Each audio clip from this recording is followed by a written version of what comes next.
All right, this is a good feeling. Check this out. I'm on a dead-end road off of 580, like almost home. I got like 50 miles maybe, not even, to get home, right? So here's the rig, right?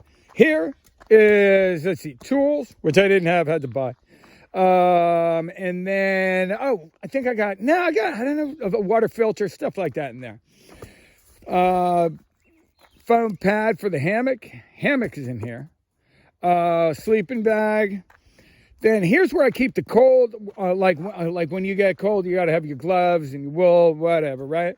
This is where most of my clothes go. And then I got clothes here too, right? Oh, water bottles there, water bottles here. This is like, I brought the computer, like you're going to use that a lot. Anyway, so I wake up today, right? I wake up at like 6,000 feet and it's flipping cold, right? I mean, not crazy cold, but it's cold. Like, you know, you're like I'm riding this morning with my snowboard outfit on, all clothes, like layered up, right? Then I like figure, like, I don't know, I just kind of come out of the mountains. It's freaking hot, flipping crazy hot, right? I'm like, you know, what to do? I just go back up the mountains. I've been doing that for a long time. So I'm like, no, I'm going to go home. So I get on this gnarly highway for bad vehicles, dumping stuff and like tires blowing out. It's flipping horrible, right?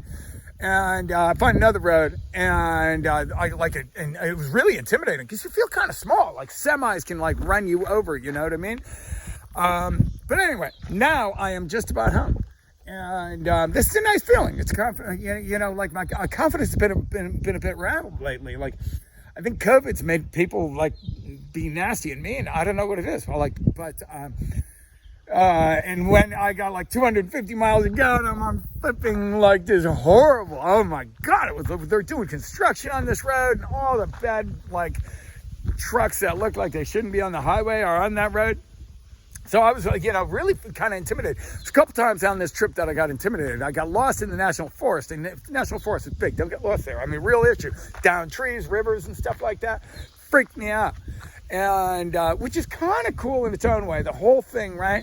Like there was like people were being so nasty lately that, you know, you're like, yeah, you know, like life doesn't seem that you know, valuable, right? But you get lost in the national forest, all of a sudden you're like, wow, I don't want to die here. So that was kind of scary. And then I found cool places to sleep, but it was a little like hiking into the forest at night. It was a little bit, I don't know, sometimes you're like, oh, I own the planet and everything's great. And then other times when not, I was just like getting weird, like, you know what I mean? Like, well, is that a noise? I mean, whatever, what's going to bother you? Nothing's really going to bother you, you know? But some nights it was just like pristine and magic. I also have been waking up really early. The sun wakes me up. So I think I'm tired. I don't know. Anyway, almost home. KLR 650, pretty interesting journey. Like, I'm not so inclined to do a lot of highway miles on it.